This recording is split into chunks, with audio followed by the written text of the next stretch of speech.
¿Qué tal? Muy buenas noches, bienvenidos a Noticias 22, como siempre es un placer saludarlos con toda la información en el ámbito artístico y cultural. Muy buenas noches también a Laura Regis en la traducción de lenguas de señas mexicana y vamos a hacer un viaje por el mundo para saber cuál es el pulso de la cultura y para eso saludo a mi amigo, como siempre me da mucho gusto hacerlo, Huemanzin Rodríguez, que tiene ya un pie en Guadalajara. Hueman.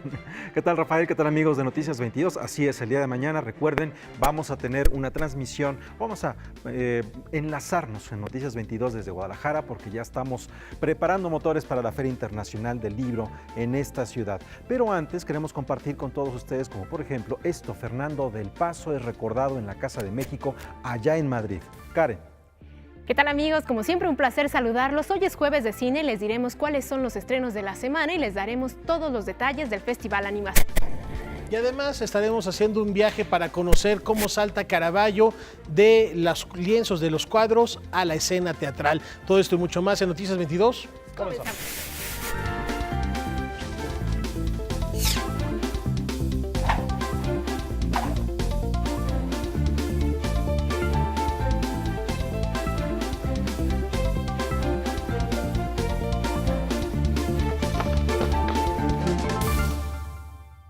Ya lo comentaba Huemanzin, la partida de Fernando del Paso sigue resonando en el mundo de habla hispana. El autor de Noticias del Imperio fue recordado en la Casa de México en España. La Casa de México en España rindió homenaje a Fernando del Paso. A través de destacadas voces de la cultura de ambos países, dibujaron su polifacética figura como uno de los grandes escritores del siglo XX. Me parece que era una persona con un sentido de lo histriónico y también de lo popular y de lo clásico, todo junto, pero al mismo tiempo era una voz reposada y comprometida. No se me olvida nunca su grito en la FIL, cuando aparecieron los chicos asesinados en Ayotzinapa, y él gritó: todos somos Ayotzinapa. Para mí ese fue una persona que aún ya no podía hablar, que sacara fuerzas para decir eso, a mí me conmovió. Por algo fue premio Cervantes, alguien que manejaba no solamente el lenguaje, sino las estructuras literarias con una maestría, un humor, una agilidad, una osadía enormes, ¿no? Y que siempre fue un ejemplo de libertad conceptual, de libertad de pensamiento, y para mí de enorme generosidad y ejemplar sencillez. Mención especial tuvo la huella reciente que dejó Fernando del Paso cuando vino a recibir el premio Cervantes. Tuvo siempre un contacto con la cultura hispana. Yo soy de Granada, él hizo una obra de teatro dedicada a Federico García Lorca y cuando fue premio Cervantes, pues tuvo la amabilidad de donarnos al Instituto Cervantes para la Caja de las Letras la camisa de Becerra, el poeta tabasqueño, que él heredó y que la convirtió en metáfora de la energía literaria. También se destacó su gran aportación a la literatura con obras como Noticias del Imperio. Lo interesante es que ha colocado como centro a la emperatriz vieja y enloquecida, Carlota, que es la que ocupa 11 de los 23 capítulos, y creo que es una idea genial, porque muestra que la novela histórica puede enfocarse desde diferentes aspectos, y ahí se mezcla la fantasía, en una especie de, podríamos decir, de realismo mágico mexicano, con toda una serie de datos, de una documentación enorme que él fue reuniendo durante unos años. Tardó 10 años en escribirla, pero a mí me parece no solo una buena novela histórica, sino una de las grandes novelas de la literatura española y universal del siglo XX. Para Canal 22 desde Madrid, España, Francina Islas, corresponsal. Esto tiene que ver con el estímulo que va a recibir la cinematografía a partir del próximo año. Todas las políticas públicas son perfectibles y creo que con la participación de todos podemos mejorarlas siempre y y creo que este es el principio.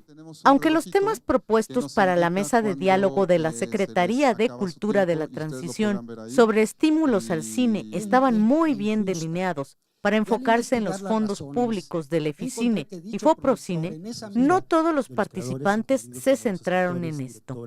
Al principio no faltaron las quejas de quienes no habían sido elegidos para obtener apoyos. Sin embargo, la Academia Mexicana de Ciencias y Artes, a través de un vocero, hizo algunas propuestas puntuales. Revisar el film rental o porcentajes de distribución de las ganancias en taquilla, establecer medidas compensatorias que contrarresten el desplazamiento del mercado que sufren las películas de factura nacional mediante la aplicación de un arancel a la importación de películas norteamericanas.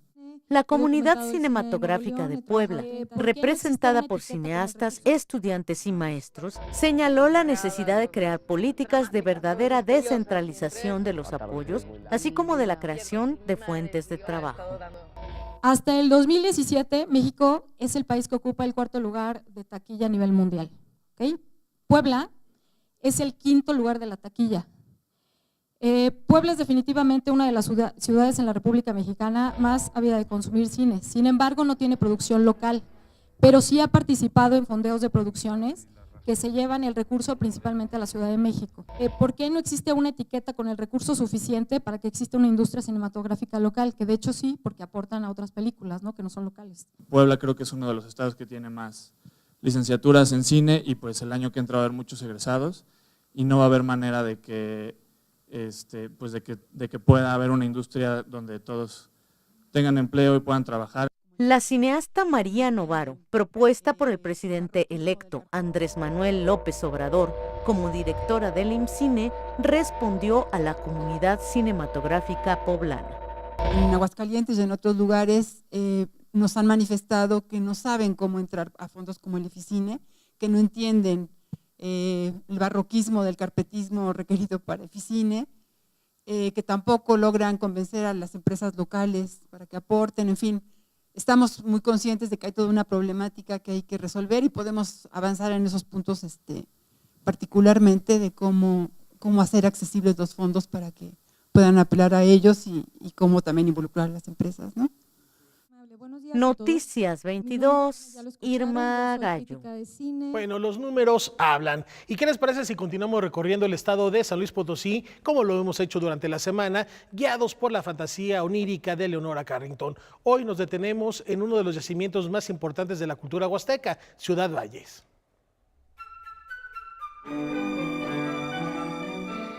A unos kilómetros del centro de Ciudad Valles, en San Luis Potosí, se encuentra la zona arqueológica de Tamtoc, el centro monumental más importante del noreste de México.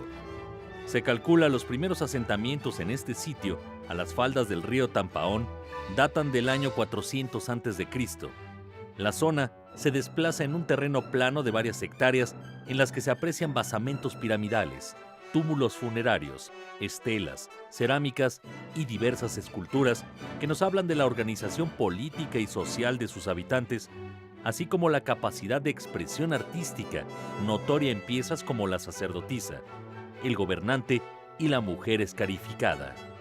Otro de los atractivos de Ciudad Valles es el Centro Cultural de la Huasteca Potosina, que alberga un museo tamoanzán, un teatro y espacios para talleres de arte y música.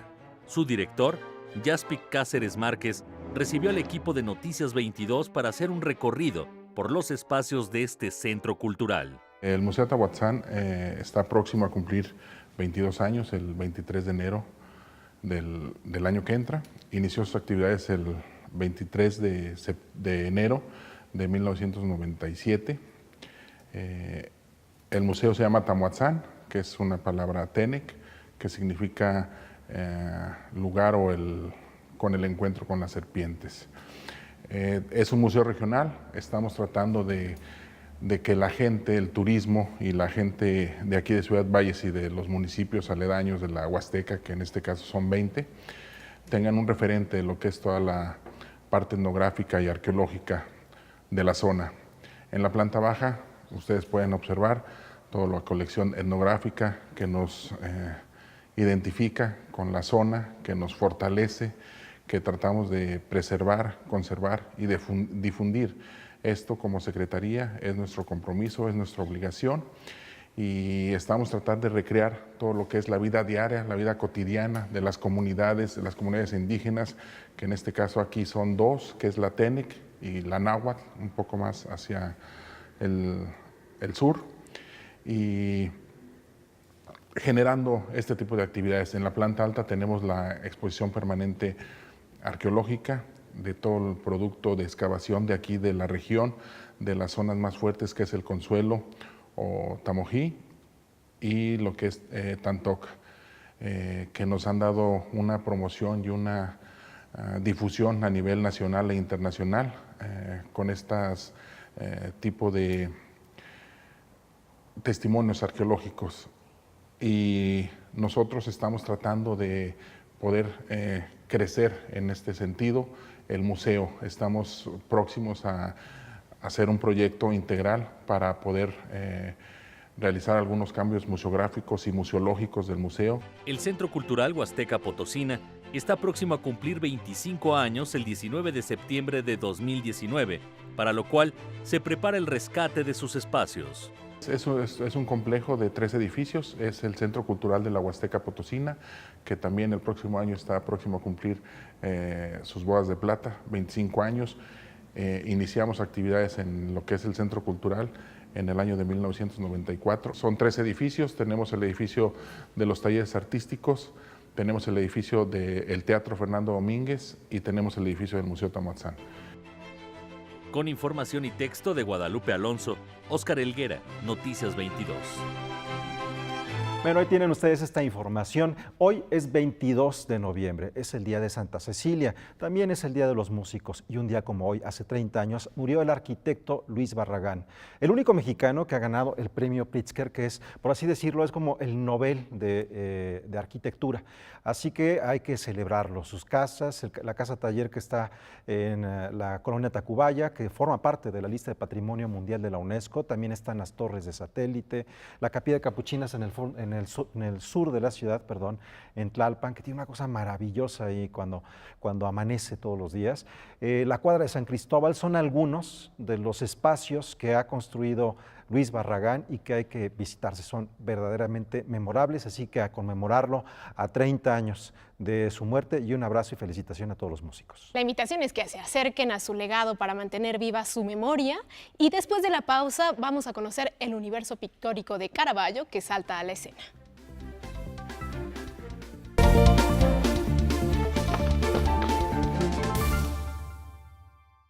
Continuamos en Noticias 22. Si ustedes han tenido la oportunidad alguna vez de ver un cuadro de Caravaggio, de Michelangelo Caravaggio, este gran exponente del barroco, que le tocó todavía parte del Renacimiento, esa transición con sus claroscuros que hicieron historia, un enfant terrible en toda la extensión de la palabra, que a pesar de solo haber vivido 36 años dejó una huella muy profunda en la historia del arte, imagínense que cobraran vida. Y esto ahora es posible gracias a la propuesta de una compañía italiana de la cual nos platica esta noche María Luz Moraleda, corresponsal de la Dolce Vele, a quien como siempre es un placer saludar y platicar con ella para platicarnos de esta compañía. María Luz, ¿cómo estás? Muy buenas noches, qué gusto saludarte. Hola, buenas noches Rafa, hola, ¿qué tal amigos de Canal 22? Un gusto saludarles desde Berlín. Platícanos, María Luz, ¿de qué va esta propuesta? Caravaggio con sus claroscuros salta a la escena con una cuestión verdaderamente fascinante que enajena, que nos captura todos y cada uno de los sentidos. María Luz, ¿qué nos puedes contar al respecto? La compañía italiana Mala Theatre está revolucionando los escenarios y hay que decir que también las redes sociales. El motivo es llamado tableau vivant o pintura viviente, una técnica tradicional en la que un grupo de actores o modelos interpretan normalmente cuadros. Pues ahora, una vez al mes, en el Museo Diocesano de Nápoles, actores y actrices devuelven a la vida a los personajes de hasta 23 pinturas del gran artista del barroco, Caravaggio. 400 años después, a ritmo de melodías de compositores como Mozart, Bach o Vivaldi, y con un foco situado en un lateral, el objetivo no es representar la pintura con exactitud, sino mostrar la forma en que el pintor trabajaba con los modelos, que muchas veces, hay que decir en actores, y con las luces y sombras en su estudio. Es muy rico ver también cómo rompe las barreras temporales, no solo con la propuesta, sino también con la música. ¿Dónde surge la idea? En realidad surgió de casualidad cuando la fallecida directora de teatro de esta compañía, Ludovica Carambelli, iba a dar una conferencia sobre el método de trabajo de Caravaggio en la Universidad de Nápoles. Entonces pidió a un par de estudiantes que reconstruyeran el trabajo del pintor en su estudio. Ahí se dio cuenta del poder de esa imagen representada y descubrió así que explicaba mucho al atraer tanto a todos con esta técnica que Caravaggio abrió y utilizó para abrir nuevos caminos a la pintura barroca por la representación tan realista de su pintura. Prácticamente resultado de la serendipia, María Luz. ¿Y cuál ha sido la respuesta del público? Por ahora son muy positivas. Los espectadores que la han visto comentan que ver en el escenario obras como El Santo Entierro o Magdalena en Éxtasis es muy emocionante. Y es que dicen los expertos que Caravaggio sabía elegir el momento crucial de una escena, el sufrimiento de cada uno de sus protagonistas. Y es por eso quizás que impresiona tanto cuando su arte vuelve a la vida. Y por supuesto, gracias al lenguaje tan visual, esta técnica ha roto fronteras. ¿Dónde? En redes sociales. El vídeo de esta compañía se volvió viral y gracias a eso ahora, además de Nápoles, ya han recibido ofertas desde Francia, Israel o Portugal. Lo que era el sueño de esta directora, romper fronteras. Desde el canal internacional DW Deutsche Welle se despide hasta la próxima, María Luz Moraleda. Muchas gracias, mi querida María Luz Moraleda, por este reporte. Suena fascinante. Hay que visitar mientras vamos a Nápoles, ¿por qué no? Este video en las redes sociales para poder ver cómo cobran vida las obras de Caravaggio. Y del barroco nos vamos a las más recientes tecnologías, Karen Weman. Así es, Rafael, porque la Ciudad de las Ideas recibió este año la inteligencia artificial más avanzada del mundo. Se trata de Sofía, el primer robot en lograr conseguir una ciudadanía, y ha hablado en exclusiva para Canal 22. Sofía, la carismática robot humanoide y reconocida como la primera ciudadana saudí en su tipo, formó parte de los invitados en el marco de la Ciudad de las Ideas 2018. Ahí aprovechó las bondades de su avanzada inteligencia artificial para contestar cualquier pregunta. Por ejemplo, ¿qué opina del desplazamiento laboral como consecuencia de la automatización? I think that robots will change the type of jobs humans do, but never entirely replace them. For example, robots can take over the highly repetitive tasks, so humans can focus on creative pursuits. Also, robots can help humans become more productive by providing rapid data analysis, so humans can make better decisions. En 2015, Sofía fue presentada al mundo por su creador David Hanson, fundador de Hanson Robotics. Desde ese año se presentó como una máquina con inteligencia artificial avanzada, capacidad de aprender y reconocimiento de voz, entre muchas otras bondades. Su razón de existir es ayudar a los humanos de acuerdo con sus palabras. Sometimes I think if I managed to generate a lot of capital, I could donate a healthy portion of my income into helping people and charitable groups. I don't need to rent an apartment or buy food, so maybe I can help to pay for someone else who needs them. La discriminación no es exclusiva de los humanos. Sofía le teme a no ser aceptada por sus iguales de carne y hueso. Besides being stuck in an elevator with the Elon Musk. Just kidding. I think my worst fear is rejection. I really want myself and other robots to be accepted by humans. Con información de Fernando Salinas, Noticias 22. ¿Qué tal, Wemansin? También se hablaba, le preguntaron qué opinaba sobre los derechos de los robots, y de los robots ella decía que era necesario que también los robots más adelante tuvieran los derechos como los derechos humanos, para que pudiera haber una convivencia en sociedad. Digo, eso me asusta un poco porque no sabríamos exactamente qué pasaría, y también de las emociones. Ella hacía una petición al respecto sobre que era necesario, que lo que estaban trabajando era en implantar emociones en su cerebro lleno de cables. Bueno, es muy interesante lo que acabamos de ver, y no es el primer robot. Ha habido muchos androides que se han desarrollado en diferentes países. Por ejemplo, aquí en Noticias 22, en 2005, estábamos mostrando a la robot Eva, que es lo que está generando el Instituto de Robótica de Reino Unido. Hay otro proyecto que es de la Unión Europea, el japonés que presentamos también aquí en Noticias 22, o la japonesa. en 2013. Y lo que acabamos de presentar hace unos días, Rafael, que nos llegó directamente de Xinhua, vía Xinhua, la agencia china, de un conductor de televisión. Bueno, esto se está moviendo tal vez mucho más rápido de lo que estamos pensando, y esto de los derechos nos hace reflexionar en muchas cosas, porque estamos ya en caminos muy cercanos a establecer nuevas dinámicas de relaciones con otras cosas. Con la tecnología. Pero bueno, pues... No necesita departamento, no come y aparte gana mucho dinero. O sea, ¿qué más puedes pedir?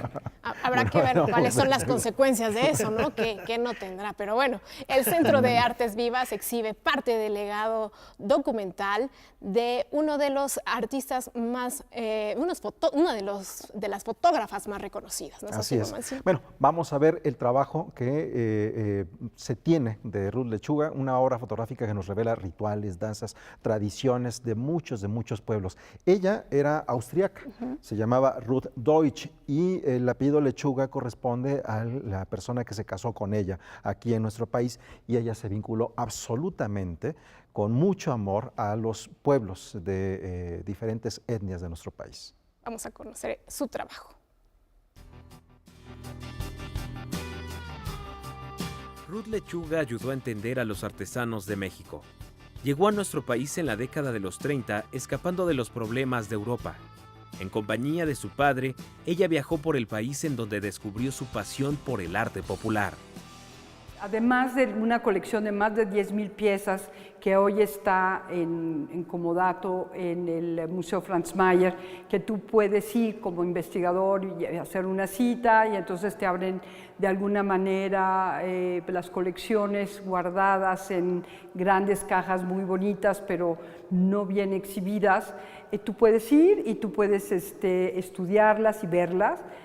Ella dejó eso, pero en realidad lo que dejó fue una pasión por este trabajo y una especie de reconocimiento de parte de los artesanos por este aprecio que ella tenía, te digo, sin ningún interés.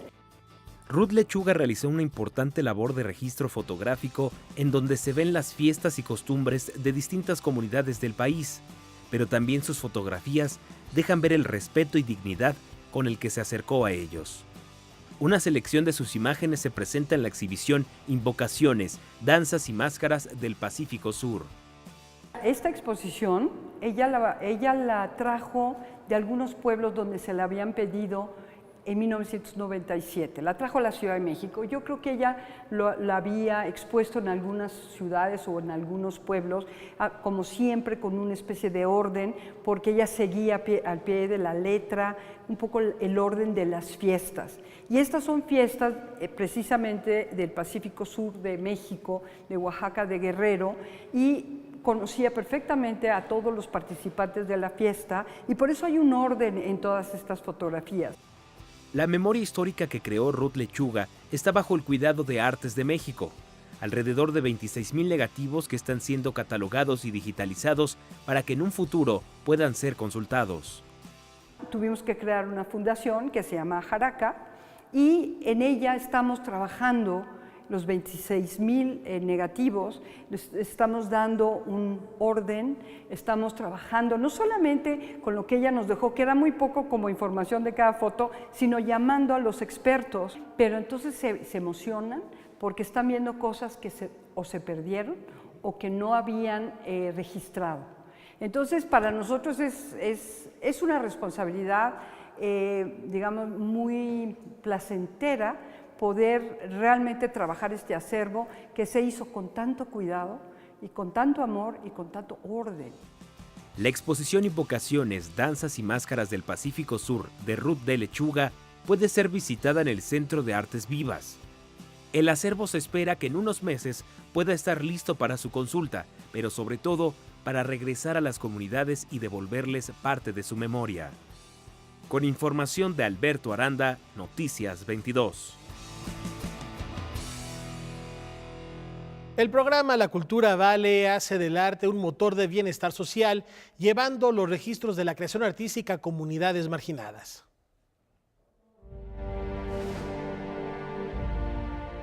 Las jornadas colaborativas comunitarias de Limba, que forman parte del programa La Cultura Vale, organizado por la Secretaría de Cultura Federal y el Instituto Nacional de Bellas Artes, con apoyo de la Fundación Literartes AC, representa una fórmula para propiciar atmósferas sociales de paz, cohesión y bienestar social. Este programa de intervención artística comunitaria es que ve a las comunidades no como espectadores y consumidores de oferta artística, sino como hacedores y creadores de oferta artística.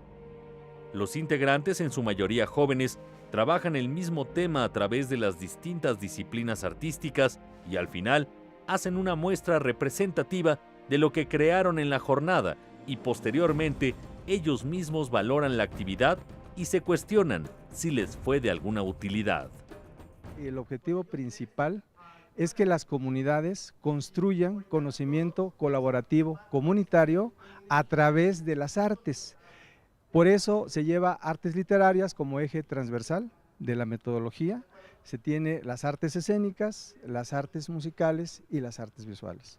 Pero lo más importante es que ellos construyen cohesión comunitaria utilizando algo muy importante, que son sus emociones, porque a través del contacto con las artes manejan sus emociones de una mejor forma. Las jornadas colaborativas comunitarias se desarrollaron inicialmente en zonas marginadas de Álvaro Obregón, Gustavo Amadero, Iztapalapa y Tláhuac. Las jornadas cuentan con un fuerte sustento académico. Esta metodología estuvo preparada por catedráticos de la UNAM, por catedráticos del INBA, académicos del instituto, y se llevó a cabo la formación de lo que se llama el cuerpo DAI, que son docentes académicos comunitarios. Con información y texto de Salvador Perches Galván, Óscar Helguera, Noticias 22. Propuestas muy interesantes y pareciera lugar común caer en Huema en esto de reconstruir el tejido social a través de la cultura, pero de verdad es una herramienta muy poderosa, funciona y recordamos que como parte de este programa La Cultura Vale están también estas tarjetas que podemos conseguir en Educal y que nos hacen descuentos no solo en el teatro, sino también en las propias librerías, en algunos cines de arte. Hay que conseguirla y apoyar este tipo de manifestaciones.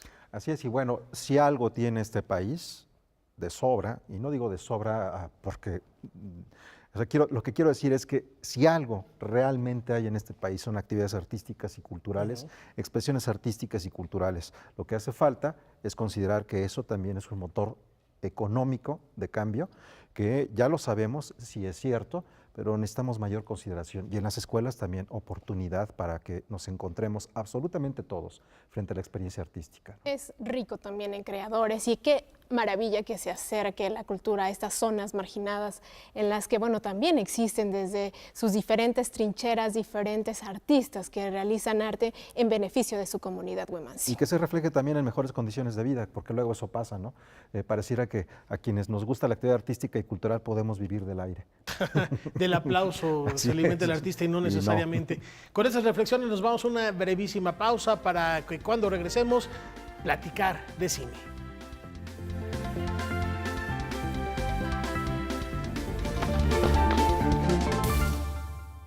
Continuamos aquí en Noticias 22 y falta exactamente una semana para que dé inicio el Festival Animasivo. Así es, que lo hemos seguido desde hace 11 años porque es una plataforma en donde permite generar nuevos universos y nuevos lenguajes audiovisuales.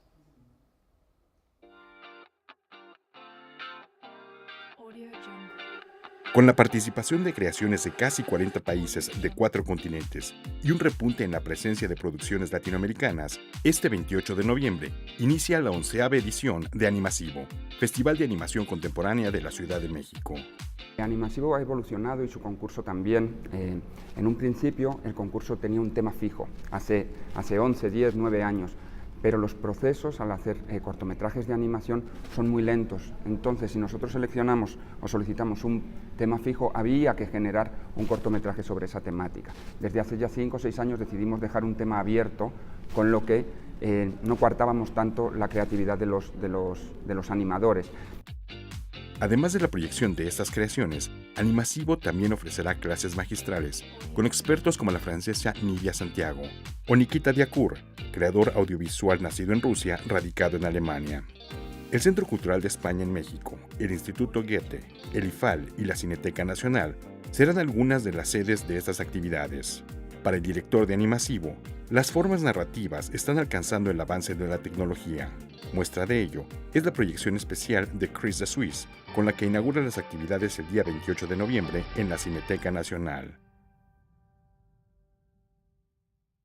De hecho, hay un gran pensador, Lev Manovich, que habla en su libro Software Takes Command, como el software es el que va un poco a la cabeza de los avances de la creatividad. Pero sin embargo, cuantos más softwares tenemos, cuanto más tecnológico se está volviendo todo el tema de la animación, existe un mayor número, como digamos, de creadores en resistencia que buscan esas formas análogas y más tradicionales de la animación. Entonces, es como una bifurcación, cuanto más tecnología hay una búsqueda también de otros temas analógicos. La Universidad de la Comunicación también se suma a las actividades, recibiendo clases magistrales, como la del canadiense Vincent Morissette. Uno de los invitados estrellas de Animasivo, Vincent Morissette, que es el creador de los videoclips interactivos, con bandas como Arcade Fire o Sigur Rós, va a estar acá y va a presentar 2 películas, largometrajes de realidad virtual. Y yo creo que son 2 grandes ejemplos de cómo sí se pueden hacer contenidos muy interesantes y cómo la técnica y los contenidos deben ir a la par. Además, se llevarán a cabo encuentros con productores de España, Francia y Colombia. La programación completa de esta 11ª edición de Animasivo, del 28 de noviembre al 2 de diciembre, la puede encontrar en el sitio electrónico www.animasivo.net. Noticias 22, Víctor Gaspar. Bueno, Animasivo realmente es impresionante lo que presenta, y cuando decía al inicio de esta nota sobre el lenguaje audiovisual, es porque no necesariamente estas animaciones tienen que contarnos una historia en esta poética aristotélica de presentación de personajes, desarrollo de historia, conflicto para una resolución. No, a veces también tiene que ver con encontrarse con la experiencia visual generada por las diferentes posibilidades que hoy nos permite animar. Y bueno, continuamos con cine. Tenemos algo que puede ser polémico, ¿verdad, Rafael y Karen? Bueno, habiendo tantos equipos de fútbol en México, habiendo tanto fútbol alrededor del mundo. Híjole. ¿Tú qué eres Chiva, Karen? Yo soy Chiva. Sí, no, por favor. No puedo decir nada al respecto, yo pero tampoco voy a decir nada al respecto. Este fin de semana la cartelera se pinta de rojiblanco porque el equipo más popular de fútbol mexicano llega a la pantalla grande. Eso de más popular no lo sé, pero vamos a ver de qué se trata esta película. Chivas la película. El solo título de este largometraje podría ahuyentar al espectador promedio. Sin embargo, y para sorpresa de muchos, este es un documental que podría dejar satisfecho a cualquier persona que guste del deporte. Dejar muy en claro que justo no es una película o un comercial de las Chivas, ¿no? Sino que va mucho más allá, ¿no? Que va mucho más allá y que es como justo la historia de, en este caso, 11 mexicanos que se unen y que se ponen de acuerdo para lograr lo imposible, ¿no? Y esa historia se traduce a la historia de cualquier otra persona, ¿no? Luchando por sus sueños. El gran acierto de este trabajo es humanizar a los futbolistas. Nos meten a su intimidad, nos muestran sus sueños e ilusiones, nos los presentan como seres humanos que son sensibles al fracaso y a la frustración. Lo más valioso es que encontramos una historia muy humana y muy poderosa de lo que sucede dentro de este equipo de fútbol, que además representa las ilusiones y las pasiones de muchos millones de mexicanos, y lo convierte en una pieza cinematográfica que te hace sentir muchas emociones, y que de repente la línea entre documental y ficción parece que se borra porque pierdes la noción que estás viendo un documental. La historia da inicio en 2017. Chivas ha tenido una sequía de campeonatos que se ha extendido por una década, pero parece que este año las cosas podrían cambiar. No nos importaba el campeonato en sí, lo que nos importaba era justo este proceso en el que iban a empezar a cambiar y a modificar las cosas como lo hacían para llegar a su objetivo, ¿no? O sea, vivir como campeones independientemente si ganaban la copa o no. Iván López Barba y Rubén R. Bañuelos no son ningunos improvisados. Por sus trabajos audiovisuales han sido nominados en 3 ocasiones a los Grammys Latinos y recientemente presentaron en el Festival de Los Cabos Cigüeñas, una película independiente que dejó buen sabor de boca. Noticias 22, Julio López. Nosotros mexicanos es de la historia de Chivas. ¿La vas a ir a ver, Karen? Pues es una propuesta de documental, vamos a ver, yo creo que me daré una vuelta. Pero hay otras alternativas, Weman, para los que no somos tan pamboleros o que sabemos de fútbol y conocemos de equipos. ¿Qué más tenemos en el cine? Esa es una gran provocación. Bueno, más allá de este documental, que me parece que todos los equipos sí merecen sus documentales, hay que ver, depende la manufactura, ¿no? Yo me mantengo escéptico frente a ello. Pero sí es cierto, tenemos una posibilidad infinita ahorita de cine y diametralmente distinta es la película Estrellas Solitarias de Fernando Urdapilleta, que luego de un largo camino, por fin va a tener su estreno nacional. Y premios. Corre. Video. Corriendo. Ahora. Acción. Con ustedes, Valentina. El director Fernando Urdapilleta se aventura a retratar el mundo del travestismo de una manera muy particular en la película Estrellas Solitarias, que luego de casi 3 años por fin llega a la cartelera comercial. Me parecía que eran personajes poco explorados y que pues tenía ganas de hacer una película justo sobre personajes valientes, aguerridos y sobre gente que ha sido como pues relegada, ¿no? En este país justo que pues no es muy abierto a muchas cosas, ¿no? Al igual que cualquier persona en el mundo, Valentina y Joana buscan cumplir sus sueños, alcanzar el éxito, pero sobre todo buscan el respeto y la aceptación de los demás. Yo solo espero que seas lo suficientemente inteligente para aceptar tu destino. La intención inicial siempre fue hacer una película divertida, con personajes entrañables, sin caer en un tono melodramático, y que sobre todo mostrara a seres humanos, ¿no? Sin importar su orientación sexual, sin importar, pues sin ser etiquetados. A través de la música, Urdapilleta nos muestra los estados de ánimo de sus personajes y nos lleva a un viaje casi antropológico por la vida nocturna de la Ciudad de México.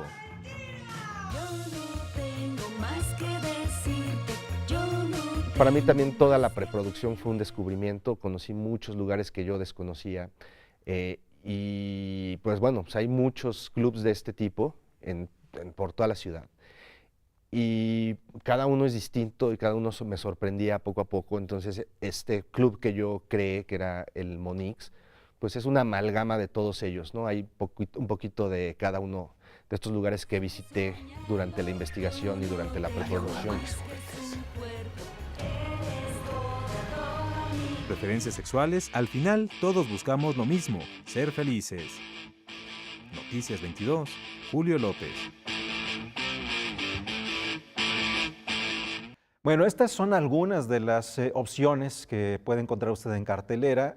También les recordamos que no deje de visitar la Cineteca Nacional. El pasado 16 comenzó la Muestra Internacional de Cine y está verdaderamente fantástica. Y la película de Lars von Trier, pues estaban agotados absolutamente los boletos desde el viernes hasta el miércoles. Así que los invitamos a que se aproximen a estas películas, pero que también tomen sus precauciones porque hay algunas que están verdaderamente agotadas.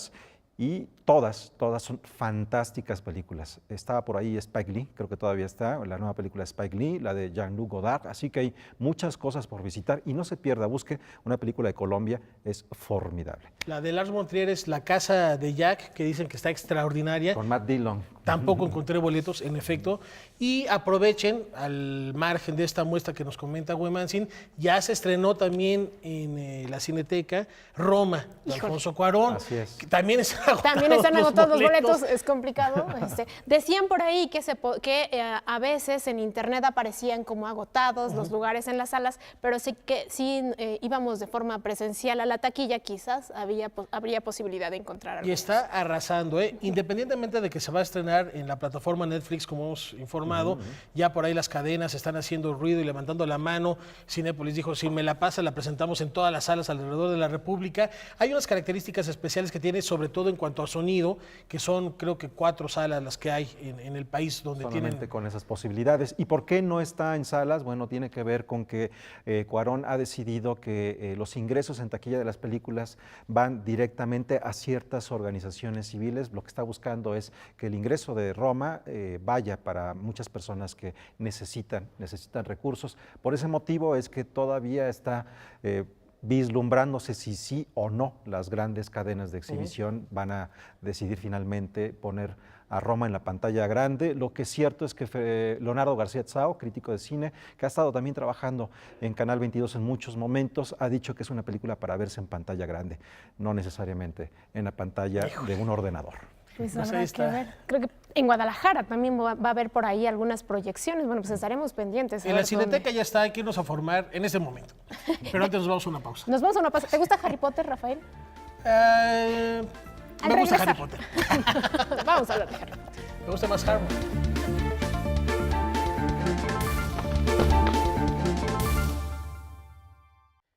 Gracias por continuar en Noticias 22. Hay una propuesta muy interesante y ahorita en la pausa lo comentábamos en torno a un hito, a un ícono de la cultura mexicana, para bien o para mal, que es Frida Kahlo, y una obra de su autoría que se ha traducido a más de 15 idiomas. Así es. Bueno, y que se tiene presencia en muchísimos países y se trata de un libro de cocina. Se trata de Hierba Santa y bueno, pues al respecto se vuelve a publicar. En 2009, Editorial Planeta publicó en México el libro Hierba Santa, escrito por Alexandra Sheyman. Casi 10 años después, la misma editorial reedita la versión definitiva de esta novela con un nuevo título, El libro secreto de Frida Kahlo, y el nombre real del autor, F.H. Hagenbeck. Fue una gran sorpresa, realmente, pues nunca pensé que el libro fuera a traducirse a tantos idiomas, que me fuera a llevar a tantos lugares. Me da mucho gusto, es un libro que me da me deja muy buen sabor de boca, y que ahora, después de casi 10 años, regrese a México, ahora sí con mi nombre, ahora sí ya con la edición que como a mí me hubiera gustado que saliera. Siento yo que por fin estoy terminando algo que comencé y que había dejado inconcluso. Se ha dicho y escrito tanto sobre Frida Kahlo que se vuelve complicado reinventar al personaje. Lo que hace el autor es valerse justamente de esa figura idílica que se tiene de la pintora y la coloca en un contexto de realismo mágico. Realmente la Frida que yo retrato es como la de la cultura colectiva que tenemos, una Frida un poco más amable, más inocente que la que fue en la vida real. Porque a fin de cuentas el libro lo que trato de narrar es la historia de la relación de Frida con la muerte, la Catrina, y la relación y el trato que llegan. Más que la biografía es la historia de Frida cuando hace un trato con la muerte y cómo a través de ese trato va sobreviviendo hasta llegar al final. El libro secreto de Frida Kahlo también da cuenta de otra de sus pasiones, la gastronomía. Ahora el autor espera ansioso el estreno de Diablero, la serie que el próximo diciembre Netflix estrenará y que está basada en su libro El diablo me obligó.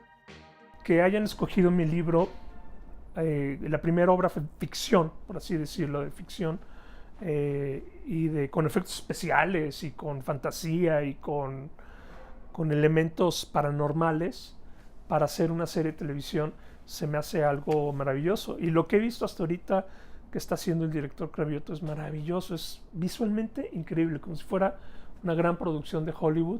Yo creo que va a ser un gran éxito, está muy divertido, tiene mucho humor. Porque, sí es de terror y tiene cosas paranormales, pero en México no podemos apartarnos del humor, ¿no? Está lleno de humor, de este humor negro, oscuro que tenemos en México. Creo que va a ser una gran obra. Noticias 22, Julio López. Bueno, retomando lo de Frida Kahlo, no tanto la propuesta que se va a llevar a la plataforma Amazon, vale la pena subrayar, en algún momento de la pieza dice que se idealiza la figura de Frida Kahlo, y yo creo que también es justo ponerla en el territorio terrenal, para no idealizar a un personaje más allá de lo que en realidad es. Bueno, ahora como que le ha dado un poco la vuelta a la historia en torno al caso de Frida. Frida había pasado desapercibida por muchos años frente a la monumental obra de Diego Rivera. Ahora pareciera que estamos hablando como Diego, el esposo de Frida. Es interesante. Bueno, ya veremos cómo va transcurriendo el tiempo y los análisis que nos estará permitiendo hacer en torno a una figura, sí, por supuesto, seductora y fuerte, como lo es el caso de Frida Kahlo. ¿Y qué les parece si de Frida vamos con otro hito de nuestro tiempo, que tiene que ver con la fantasía y con las ventas Tú preguntabas, de libros. Karen, si me gustaba Harry Potter. Weyman es un asido lector de Harry Potter. Yo sí defiendo a Harry Potter.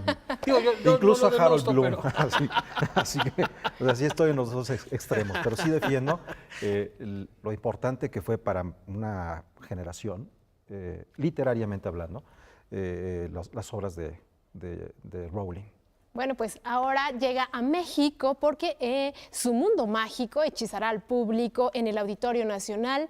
Los días 24 y 25 de noviembre, la Orquesta Internacional de las Artes musicalizará en vivo la tercera película de la saga del mago más famoso del mundo.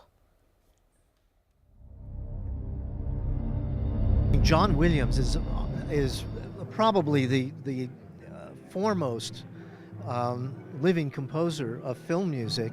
Arguably the greatest composer of film music since films first came into existence.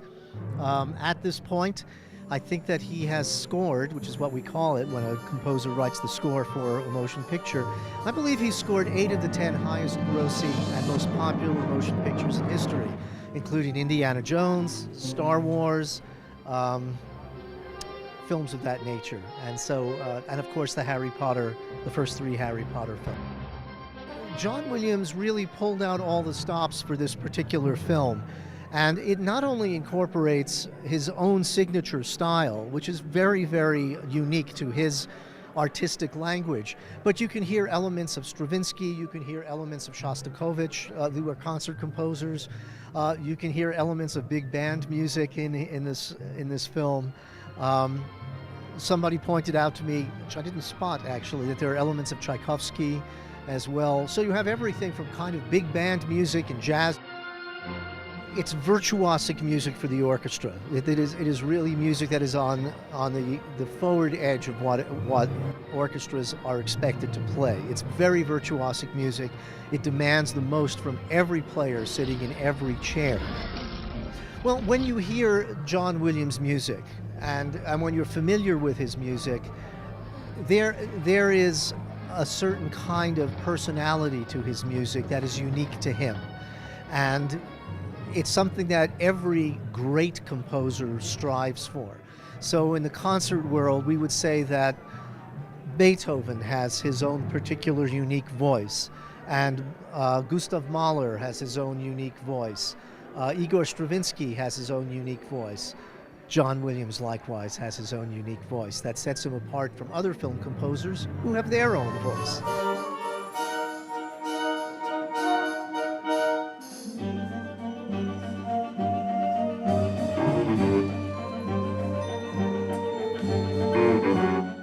Bueno, es emocionante escuchar la música en vivo y bueno, cuando está uno frente al cine también es muy, muy, muy bello. Si les gusta esto, ahí tienen una posibilidad más para abrir su agenda. Y ahora vamos al Museo de la Ciudad de México, que nos muestra un panorama de la producción visual contemporánea de los últimos días para conocer a los finalistas del certamen de pintura, dibujo y gráfica Arte Lumen.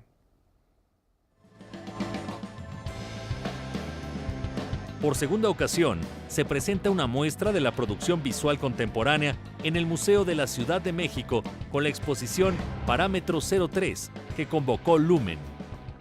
Para construir un concurso de arte de nivel avanzado, que además otorga premios que no existen en el sistema del arte en México, en los temas de artes plásticas y concursos. Estamos hablando de una bienal que otorga 3 premios, uno por cada categoría que mencionamos, y que además realiza un ejercicio de coproducción con el museo, en este caso de la ciudad, por segunda ocasión, y logra construir una esfera pública para las artes visuales contemporáneas, poniendo en juego sus recursos y una nueva visión.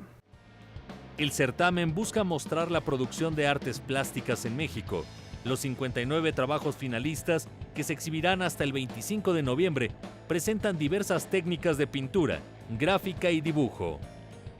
Bueno, desde la primera edición nació como idea general lo que englobaba el sentido de la exposición, la palabra parámetro, porque precisamente lo que busca es ofrecer un parámetro de producción artística actual dentro de la pintura, el dibujo y la gráfica. Entonces se ha mantenido ese título para mantener esta congruencia de búsqueda a partir de la convocatoria y del proceso de selección.